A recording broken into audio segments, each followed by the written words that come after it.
बिस्मिल्लाहिर्रहमानिर्रहीम। अस्सलाम वालेकुम नादरीन, आप यूट्यूब चैनल देख रहे हैं, मैं इमरान खान। नादरीन, पहली खबर तो ये ले लें कि इमरान खान साहब के भांजे को अदालत में पेश किया गया। 5 दिन का रिमांड दिया गया था शेरशाह का। उन्हें अदालत में पेश किया गया। पाकिस्तान तहरीक इंसाफ के कारकुन आए हुए थे बड़ी तादाद में, उन्होंने नारेबाजी वहाँ पे की है और उसका रीज़न ये है कि ये ऐलान किया गया था पार्टी की जानिब से कि इमरान खान की फैमिली से इजहार यकजहती किया जाएगा, जिस किस्म का उन पर दबाव बढ़ाया जा रहा। तो अब वहाँ पे आके जो पुलिस है वो ये बताती है कि इमरान खान के भांजे से हमने डंडा बरामद कर लिया है। यानी 2.5 साल गुजर गए एक मुकदमे को, एक मामले को, और 2.5 साल के बाद अब डंडा बरामद कर लिया है। यानी वो डंडा ऐसा लगता है इन्होंने किसी म्यूजियम में छुपा के रख दिया था। इमरान खान के भांजे ने जब उस डंडे के साथ पूरा एक युद्ध लड़ा था, पूरी एक जंग लड़ी थी, तो वो डंडा ला के उसने किसी म्यूजियम में छुपा दिया था और रख दिया था, वहां से उसे बरामद कर लिया गया। हैरत होती है मुझे इनके ऊपर कि 2.5 साल बाद कौन सा डंडा बरामद हो रहा है और किधर से डंडा बरामद हो रहा है, मेरी समझ से बाहर है। मुझे इन्होंने 1 साल के बाद पकड़ा। मैं वहां कवरेज के लिए गया हुआ था एक जगह पे। मुझे 2024 में इन्होंने गिरफ्तार किया और 2023 के किसी मुकदमे के अंदर मेरे से भी इन्होंने एक डंडा बरामद कर दिया और मुझे पता ही नहीं है। और वहां जाके पुलिस बता रही है जज को कि डंडा बरामद कर दिया। मैंने कहा जी मैं तो कहीं गया ही नहीं, मेरे से तो किसी ने बात ही नहीं की, मैं तो वहां सोया पड़ा था, मेरे से किसने डंडा बरामद कर दिया और कहा मैंने इनको डंडा दिया? ऐसा तो कुछ हुआ ही नहीं था। बहरहाल ये अब इमरान खान के भांजे से डंडा बरामद कर लिया। उसके बाद वो कहते हैं जी कि हमने फोन के अंदर जी वो बरामद करने हैं इनसे जो सोशल मीडिया के इनके अकाउंट्स हैं और बाकी चीजें, और फिर हमने कोई मास्क है जो आंसू गैस वाला, वो भी हमने इनसे बरामद कर दिया है। अब 2.5 साल के बाद चीजें बरामद हो रही हैं। फिर मुंह ऐसी तड़ी तफ्तीश का, हैरत होती है मुझे। बहरहाल अदालत एक लेवल तक ही जा सकती है। अदालत ने जुडिशल कर दिया इमरान खान के भांजे को, शेरशाह को। अब दूसरे भांजे को पेश किया जाएगा अदालत में, वो तो वैसे डिस्चार्ज ही होना चाहिए। शेरशाह के मामले में तो ये है कि चले एहतजाज वाली जगह पे मौजूद था, थोड़ा सा लिंगर ऑन हो जाए, लेकिन ये भी छूट जाएगा, बेगुनाह आदमी है। लेकिन जो शारेज है वो तो बिल्कुल सवाल ही पैदा नहीं होता, वो यहां था ही नहीं। वो तो यहां से कई 100 मील दूर वो उधर चित्राल में था अपनी फैमिली के साथ, दोस्तों के साथ। उसे तो वहां पता चला कि इमरान खान के साथ क्या हुआ, क्या एहतजाज हुआ और किस तरह हुआ सारा कुछ, और वो उन दिनों में वहां पे मौजूद रहा। उसका रिकॉर्ड और सारे सबूत भी हैं और वो उनकी फैमिली ने पेश भी किए हैं। बहरहाल उनका तो डिस्चार्ज होना फौरी तौर पे बनता है। अब अदालत ने जुडिशल कर दिया है और जुडिशल करने के बाद आप जमानत के लिए अप्लाई करते हैं, तो अब जमानत अप्लाई की जाएगी शेरशाह की। उम्मीद है कि जमानत भी हो जाएगी। लेकिन देखिए, जिस केस में डंडे अभी तक 2.5 साल के बाद बरामद हो रहे हैं, उस केस में सीसीटीवी फुटेज आज तक बरामद नहीं हो सकी। ये कंटोनमेंट का इलाका है, ये कोर कमांडर हाउस था, कोई नॉर्मल जगह नहीं है। यहां पे जगह जगह सीसीटीवी कैमरे लगे हुए हैं, एंट्रेंस पे भी लगे हुए हैं, हर तरफ लगे हुए हैं, बल्कि कंटोनमेंट में लगे हुए हैं। वहां तक हर जगह की सीसीटीवी फुटेज मौजूद है। लेकिन सीसीटीवी फुटेज जो है वो अभी तक गायब कर दी गई है। हर चीज मिल रही है, सीसीटीवी फुटेज नहीं मिल रही। ये जनाब इनकी सूरत हाल है। अलीमा खानम साहिबा ने वहां पे मीडिया से बातचीत की। वैसे बड़ी हिम्मत है, बड़ा हौसला है अलीमा खान साहिबा का, क्योंकि जब बेटे आपके गिरफ्तार हो जाए तो तकलीफ बहुत होती है और माओ का दिल वैसे भी आपको पता है बहुत नरम होता है। तो अलीमा खान ने कहा कि ये डरे हुए हैं, ये दबाव डाल रहे हैं कि इमरान खान माफी मांगे। इमरान खान क्यों माफी मांगे? ये समझते हैं कि लोग ऐसे डर जाएंगे, मगर ये खुद अंदर से डरे हुए हैं। फिर अलीमा खान साहिबा ने एक और बात की, और वो बात उन्होंने कही एस्टेब्लिशमेंट के हवाले से ही। उन्होंने कहा कि एस्टेब्लिशमेंट इमरान खान से डरती है। एस्टेब्लिशमेंट में जरूरत नहीं है कि जाकर इमरान खान से मुलाकात करें। एस्टेब्लिशमेंट में अगर जरूरत होती तो वीलॉगर से मुलाकात की खबरें ना चलवाती, बल्कि इमरान खान से मिलकर दिखाती। लेकिन वो इमरान खान से मिल नहीं पा रहे। ये इमरान खान साहब की बहनें जो है बड़ी अग्रेसिवली आई हैं, और एक जो इमरान खान साहब का भांजा है वो तो जुडिशल हो गया। अब वो उम्मीद कर रहे हैं कि उसको बेल मिल जाएगी। दूसरा भांजा जो है वो कल या तो जुडिशल हो जाएगा या उसको डिस्चार्ज किया जाएगा, उसको पेश किया जाएगा जब अदालत में। तो ये शेरशाह वाला मामला था, मैंने आपके सामने रख दिया। एक नादरीन जो मसला एक फंसा हुआ है ना, जहां पाकिस्तान की एस्टेब्लिशमेंट की भी गिच्ची फंसी हुई है, वो मामला आर्मी चीफ की एक्सटेंशन वाला। इस वक्त खेल दोबारा से शरीफ खानदान के हाथ में। देखिए ना, एक्सटेंशन की जो अप्रूवल है वो देनी है नवाज शरीफ ने, अमली तौर पे वो करना है शहबाज शरीफ और उसकी कैबिनेट ने, और मरियम नवाज बीच में एक मीडिएटर का रोल प्ले कर रही। तो ये सारे इकट्ठे हो गए थे मरी में, और दावा ये किया गया मुख्तलिफ सोर्सेज से कि वहां पे ये तसलसल जारी रखने का फैसला किया गया। ऐलान कर दिया जाएगा कि आर्मी चीफ की मुद्दत मुलाजमत यहीं से आगे कंटिन्यू करेगी और वो 2027 तक आर्मी चीफ रहेंगे। अब खेल जो है वो शरीफ खानदान के हाथ में। ये चाहे तो एक नया आर्मी चीफ ला सकते हैं, ये चाहे तो मौजूदा आर्मी चीफ को कंटिन्यू करवा सकते हैं, लेकिन जो भी नया आर्मी चीफ आएगा वो 5 साल के लिए आएगा, जो आर्मी एक्ट में इन्होंने तरमीम कर दी है। अब मौजूदा आर्मी चीफ को 5 साल देने या नहीं देने, इसका इख्तियार भी इस वक्त शरीफ खानदान के पास है। तो शरीफ खानदान क्या मांग रहा है, ये है सबसे बड़ी खबर। अब जो खबर मैं आपको दे रहा हूं, या जो मेरा तज्जिया भी है, और कुछ सोर्सेज भी ये क्लेम करते हैं, मैंने 1-2 लोगों से और भी बात की, वो ये कहते हैं कि शरीफ खानदान इसके बदले में इमरान खान साहब की एलिमिनेशन मांगेगा। और वो एस्टेब्लिशमेंट पर दबाव डाल रहा है कि हमें इमरान खान से छुटकारा दिला दें आप। देखें, जो आर्मी चीफ की एक्सटेंशन है वो शरीफ खानदान के हाथ में है, लेकिन इमरान खान साहब की जेल, उनकी सियासत और उनके मामलात, बल्कि उनकी जिंदगी इस वक्त जो है वो मिलिट्री एस्टेब्लिशमेंट कंट्रोल कर रही है। अब शरीफ खानदान, ये पहले भी आपको रिपोर्ट हो चुका है और बड़े सीनियर सहाफी ये रिपोर्ट कर चुके हैं और ये बातें बाहर आ चुकी हैं कि नवाज शरीफ साहब माजी में कह चुके हैं कि इमरान खान को फारिग कर दो, फारिग कर दो। ये बाकायदा रिपोर्ट किया जा चुका है पाकिस्तान की मीडिया पे। अब मामला यह है कि शरीफ खानदान तो ये चाहता है, और मरियम नवाज ने, यानी सैलाब आया हुआ है, पीछे सैलाब का पानी बह रहा है, रावी के किनारे खड़े होकर इनके दिमाग पे इमरान खान इतना सवार है कि वहां खड़े होकर भी मरियम नवाज ने कहा मैं पार्टी का नाम नहीं लूंगी, लेकिन फैसला करना पड़ेगा। अब ये वो फैसला है जो एस्टेब्लिशमेंट को शरीफ खानदान की जानिब से बताया गया कि जनाब एक्सटेंशन चाहिए, देते हैं, हमारा काम करें, और वो इमरान खान से छुटकारा चाहते हैं। ये बात पूरा पाकिस्तान जानता है, कोई ऐसी बात नहीं है जो मैं नई बात कर रहा हूं।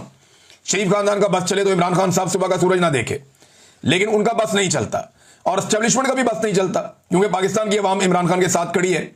लेकिन शरीफ खानदान इतना जालिम है कि वो बड़े से बड़ा कदम उठा सकता है, क्योंकि कीमत तो एस्टेब्लिशमेंट को चुकानी पड़ेगी।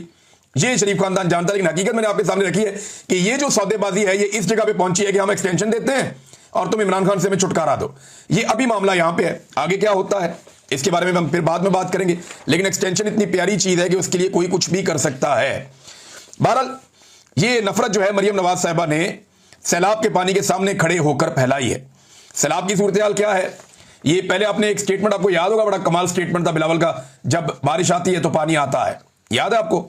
अभी उसी तरह का एक स्टेटमेंट मरियम नवाज से मंसूब हो गया कि जनाब पानी इसलिए आया कि बारिश की वजह से जो रेन्स हुई हैं, भाई बारिश को अंग्रेजी में रेन कहते हैं, ये जो रेन्स हुई हैं ये लोग एक्चुअली बुखलाए हुए हैं, इन्हें समझ नहीं आ रही और टिकटॉक बनाने के लिए सारे के सारे निकल पड़े हैं। अच्छा, मैंने आपसे कहा था ना कि ये जो टिकटॉकर्स हैं ये अवाम को तनहा छोड़ देंगे और जो वसाइल थोड़े बहुत मौजूद हैं अवाम के लिए ये उन्हें अपने टिकटॉक्स के लिए इस्तेमाल करेंगे। वो मनाजिर अब आपको दिखाई दे रहा है, यानी ये कश्तियां चलाना शुरू हो गए हैं। मैंने आपको थोड़े दिन पहले कहा था, मैं वीडियो बकायदा आपको सबूत दिखा दूंगा, एक दो दिन ठहर जाएं, जरा सारी चीजें मुकम्मल होने जाएं, फिर मैं आपको दिखाऊंगा इन्होंने क्या क्या किया और मैंने क्या कहा था। अब जनाब ये कश्तियां चला रहे हैं, मरियम नवाज रावी में कश्ती रानी कर रही हैं, सैर कर रही हैं, उनके साथ 2-4 कश्तियां वैसे ही चल रही हैं और ये कश्तियां रेस्क्यू करने के लिए भेजनी है अवाम को, इनके अंदर सैरें नहीं करनी, ये सैर सपाटे के लिए नहीं है। मरियम नवाज साहब पहुंच गई पहले, फिर हेलीकॉप्टर पे इन्होंने एंजॉय किया, हेलीकॉप्टर पे निकले, वहां से जाके जनाब एक जायजा लिया, उसके बाद कश्तियों में घुस गए और हालत इनकी ये है कि ये तस्वीरें लगाएंगे, म्यूजिक बनाएंगे, अपनी मशहूरी करेंगे, अखबारात में इश्तिहार देंगे, कश्तियां चलाएंगे, हेलीकॉप्टर चलाएंगे और इस सारी सूरत हाल को अपने फायदे के लिए इस्तेमाल करेंगे। जैसे कार्ल मार्क्स ने कहा था कि जब भी कोई आफत आती है ना तो वो गरीब आदमी के लिए होती है, जो अमीर लोग होते हैं उनके लिए उसमें अपॉर्चुनिटी होती है, यानी उसमें लिए उनके लिए तजारत होती है, उससे फायदा उठाते हैं आफतों से भी। तो ये लोग भी आफतों से फायदा उठाते हैं, इसको अपनी मुनाफे के लिए, अपनी सियासी बका के लिए इस्तेमाल करते हैं और अपने जाती मुनाफे के लिए इस्तेमाल करते हैं। वो ये कर रहे हैं, आप देख रहे हैं। भारत में भी नादरीन सैलाब आया हुआ, लेकिन आपको ये चीप हरकतें वहां होती हुई दिखाई नहीं देंगी। पाकिस्तान में बड़ी चीप हरकतें कर रहे हैं और इसके जो चीफ हैं जिनके पास वर्ल्ड रिकॉर्ड है सैलाब और बारिश और खड़े हुए पानी से फायदा उठाने का, वो तो शहबाज शरीफ है ना। शहबाज शरीफ का बड़ा पुराना कुछ 40 साल का तजर्बा है खड़े हुए पानी से, बारिश से और सैलाब से फायदा उठाने का, बड़ा पुराना तजर्बाकार खिलाड़ी बारिशों के मौसम का। तो शहबाज शरीफ जो है उन्होंने तो पहुंच नहीं था, वो पहुंच गए। लेकिन भारत में भी नादरीन सैलाब आया, वहां पे आपको ऐसी हरकतें दिखाई नहीं दे रही। वहां पे उनके पास जदीद तरीन गाड़ियां हैं, वो अभी कश्तियों पे रेस्क्यू नहीं कर रहे, कश्तियां भी उनकी चल रही हैं, लेकिन जदीद तरीन गाड़ियां उन्होंने शो की हैं मीडिया पे, जिसमें वो गाड़ियां जो है वो सोशल मीडिया पे मैं देख रहा था, हरमीत सिंह साहब ने और दीगर कुछ और जर्नलिस्ट हैं, उन्होंने भी उसको दिखाया पाकिस्तानियों को कि इन गाड़ियों को लेकर वो पानी में जाते हैं और वो गाड़ियां पानी के ऊपर तैरती हैं और उन गाड़ियों के अंदर वो लोगों को रेस्क्यू करके लेकर आते हैं। अब उन गाड़ियों में कोई एक्टर नहीं बैठे हुए, कोई टिकटॉकर्स नहीं बैठे हुए, खाली गाड़ियां जा रही हैं, खाली गाड़ियां भर के वापस आ रही हैं और लोगों को वहां पे रेस्क्यू किया जा रहा है। तो इंडिया में तो ये हो रहा, लेकिन पाकिस्तान के अंदर जो है वो टिकटॉक ही खत्म नहीं हो रहे। गवर्नर पंजाब क्यों पीछे रह जाए, वो भी पहुंच गए दरिया रावी पे वीडियो बनाने के लिए। अब जो कश्तियां बेचारी काम करने के लिए गरीबों को उठाने के लिए गई थी वो वापस आ गई। गवर्नर साहब खड़े हैं पानी के किनारे पे, मीडिया वालों को वो साथ लेकर गए हैं, दरिया के किनारे खड़े होकर उसका मुआयना कर रहे हैं, जायजा ले रहे हैं, जैसे पता नहीं वो पानी को रोक देंगे किसी तरह। हाथ में उन्होंने तस्बीह माशाल्लाह पकड़ी हुई है, साथ उनके जर्नलिस्ट एक टोला है वो पूरा साथ उनके फिर रहा है, उनकी वीडियो बन रही है, पानी को बैकग्राउंड में दिखाया जा रहा है और कश्तियां बैकग्राउंड में फिराई जा रही हैं, कश्तियों वाले हाथ हिला रहे। वो कश्तियों वाले का उधर क्या काम है? क्या वो कश्तियां गवर्नर को रेस्क्यू करने के लिए आई है या वो कश्तियां अवाम को रेस्क्यू करने के लिए जानी चाहिए? ये दरिया रावी का पुल जो है ना वो ये एक मजाक बन गया है इस वक्त। अवाम को वहां से डंडे मार मार के भगा देते हैं और ये लोग चले जाते हैं अपनी वीडियोस बनाने के लिए। यही होता हुआ मैं देख रहा हूं। अब जिस आदमी के पास वर्ल्ड कप है सैलाब के अंदर कारकर्दगी दिखाने का और इस पे सियासत करने का, उसने अपना पुराना हुलिया अपनाया और वो पहुंच गया लाहौर में। और लाहौर में आने के बाद जनाब अली उन्होंने अपनी प्रमोशन शुरू कर दी, हेलीकॉप्टर लेके निकल पड़े, सारे पुराने फार्मूले अब चलेंगे, उसी तरह ही अपनी तशहीर करेंगे। और याद रखिएगा पाकिस्तान के 95% लोगों तक पहुंचेगा ही कोई नहीं, ये सैलाब मुतासरीन तक कोई नहीं पहुंचेगा। तंजीमें पहुंचेंगी, मकामी लोग पहुंचेंगे, एक दूसरे की मदद करेंगे, ये सब कुछ होगा, लेकिन हुक्मरान उन तक पहुंचेंगे ही नहीं, क्योंकि हुक्मरान जहां भी जाते हैं वहां पे पहले से इनके बंदे इकट्ठे किए जाते हैं, उन्हीं को सैलाब मुतासरीन बनाया जाता है, उन्हीं के जरिए से वीडियो वगैरह शूट की जाती हैं। जहां इन्होंने जाना है वहां के एमपी एमएनए को इन्होंने पहले बताना है, डीसी को पहले पता होगा और एसी को पहले पता होगा, वो मर्जी का क्राउड थोड़ा सा इकट्ठा कर लेते हैं। इन्होंने तो मेरे ख्याल में आज तक सही सैलाब मुतासरीन देखे भी नहीं है। मैं जानता हूं हम निकले थे काम करने के लिए, मुझे आइडिया है। अब ये कश्तियां इस वक्त इस्तेमाल होनी चाहिए सैलाब मुतासरीन के लिए। इनमें वजीर बैठ गए हैं, खवातीन बैठ गई हैं, मरियम नवाज कश्ती में बैठ गए जनाब घूम रही हैं। भाई आपका क्या काम है? 6 कश्तियां आपने अपने साथ एंगेज कर ली हैं, हर एक के अंदर कैमरामैन आपने बिठाए हुए हैं, हर एंगल से आपकी वीडियो बन रही हो। भाई जाके इनको रेस्क्यू करने दें। एक इदारा परवेज अली ने बनाया था जो कमाल इदारा है, रेस्क्यू 1122। इन लोगों ने जबरदस्त काम किया, शाबाश के लायक। 1122 के लोग हर सियासी वाबस्तगी से अलग होकर वो अपना काम कर रहे हैं और धड़ाधड़ अपना काम कर रहे हैं, इंसानी जानें बचा रहे हैं। अगर किसी इदारे ने बेहतरीन काम किया है तो वो रेस्क्यू 1122 है। उन्होंने फौज से भी ज्यादा काम किया है, बल्कि फौज को तो ये काम में लाना ही नहीं चाहिए। उनका अपना काम है बॉर्डर, उनको वहीं पे रखना चाहिए। अगर इदारे डेवलप होते ना तो किसी भी काम में फौज को ना आना पड़ता। इदारों को डेवलप करना चाहिए, और अगर फौज को लाया भी जाए इमरजेंसी में तो कोई बुरी बात इसलिए नहीं है कि उन्हें कौम बहुत पैसा खर्च करती है फौज के ऊपर और उनकी बड़ी स्ट्रेंथ है, लिहाजा कौम को जरूरत पड़े तो क्योंकि कौम बहुत पैसा खर्च करती है इसी मकसद के लिए, तो जरूरत में फौज को काम आना चाहिए और उन्हें काम में लाना चाहिए। लेकिन जो बाकी इदारे हैं उनको भी ऐसे मजबूत करना चाहिए जैसे 1122 काम कर रही है, महदूद वसाइल में बहुत अच्छा काम कर रही है। नाज़रीन, इनकी आप अंदाजा करें मकबूलियत की आग इन्हें इतनी ज्यादा लगी हुई है कि ये एक वीडियो आई जहां पे यूनिसेफ का एक नलका है, ये अक़वाम मुत्तहिदा का इदारा, उन्होंने एक नलका दिया हुआ है। ये मुझे इसलिए याद है कि इस तरह नलके हमने बनाए थे और एक इंजीनियर हमारे पास आए थे, राशिद भाई, मुझे याद है, उन्होंने कहा था जी ये नलके वो बनाते हैं लेकिन वो बहुत महंगा बनाते हैं, मैं आपको फिल्टर वाला नलका ऐसा बनाकर दे दूंगा कि जो सैलाब के पानी को मीठे पानी में कन्वर्ट कर देगा और वो पीने के लिए बिल्कुल नुकसानदेह नहीं होगा। और उन्होंने हमें ये तजर्बा करके दिखाया था लाहौर में, जो इचरे वाली नहर है वहां पे, और उसके बाद फिर वो हमने पानी टेस्ट करवाया तो पानी बेहतरीन था। फिर उनके जरिए हमने दर्जनों, ये बल्कि 100 से भी ज्यादा शायद, हमने नलके बना बना के मुख्तलिफ इलाकों में भिजवाए थे जब सैलाब आया था 2022 का। तो ये एक यूनिसेफ का नलका है, उसके ऊपर स्टिकर उन्होंने हटाने की कोशिश की, वो हटा नहीं है, लेकिन यूनिसेफ के नलके से पानी निकाला जा रहा है। और कितने सस्ते लोग हैं, इनको कितना सस्ती मशहूरी का शौक है। पीछे 2 सरकारी बंदे खड़े किए हुए हैं जिन्होंने हाथ में मरियम नवाज का बैनर पकड़ा हुआ है और इस एंगल से उन्होंने बनाया कि नलके से पानी निकल रहा है और पीछे मरियम नवाज का बैनर है ताकि प्रमोशन हो जाए मरियम नवाज की। वो नलका किसी और ने दिया, चला कोई और रहा है, बैनर बीच में घुसेड़ा हुआ, और जो 2 बंदे इस वक्त अवाम की मदद में लगने चाहिए थे वो मरियम नवाज का बैनर हाथ से पकड़ के खड़े हुए हैं। ये बेशर्मी और ढिटाई जो है ये पाकिस्तान पर मुसल्लत की है पाकिस्तान की मिलिट्री एस्टेब्लिशमेंट ने।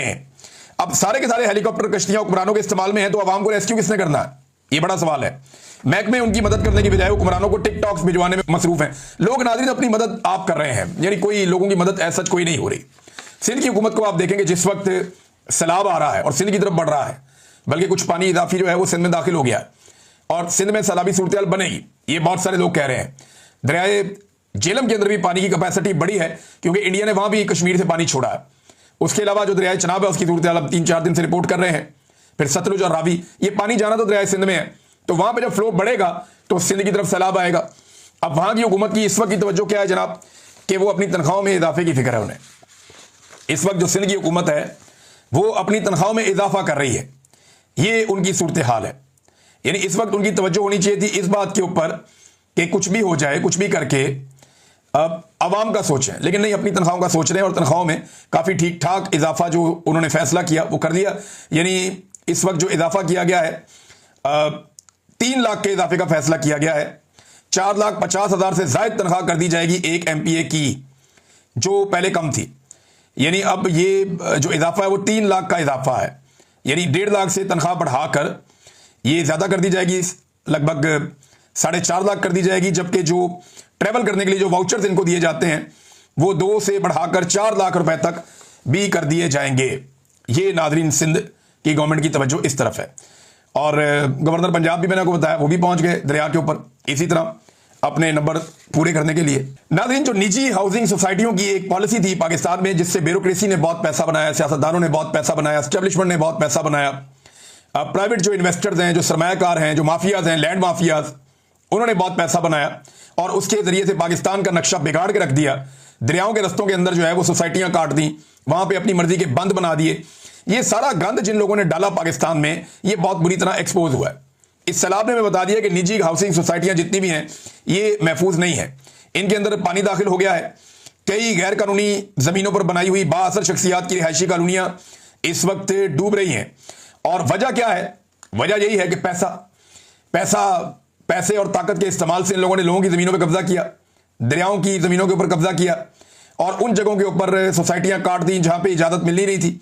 इजाजत के लिए अरबों रुपए दिए गए, जो ब्यूरोक्रेट्स के, सियासतदानों के और एस्टेब्लिशमेंट की जेब में गए।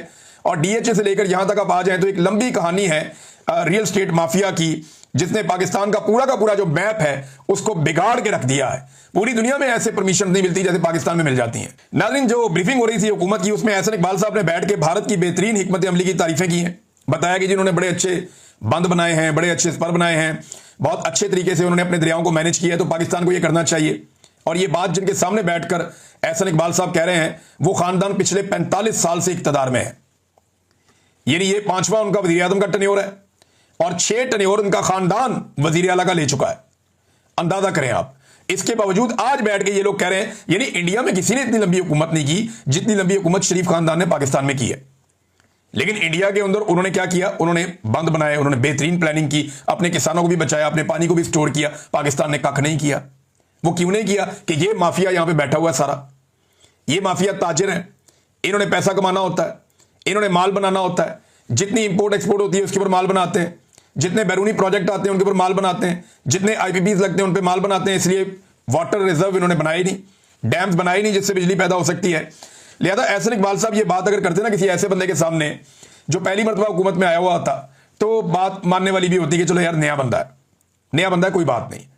लेकिन वो बात उनके सामने कर रहे हैं जो 45 साल से ये खानदान बगैर किसी बड़ी शराकत के इक्तदार के अंदर ही इनकी मौजें लगी हुई हैं। नाज़रीन, मैंने कल आपको एक रिपोर्ट दी थी, उस रिपोर्ट का जो नेक्स्ट हिस्सा है, आपको उसकी तफसीलात भी आ गई। मैंने आपसे कहा था कि डाटा है हमारे पास, अब ये अखबारात में भी छप रहा है कि गुज़िश्ता 5 महीने के अंदर 11 मिलियन एकड़ फीट से ज्यादा पानी समुद्र में चला गया पाकिस्तान का।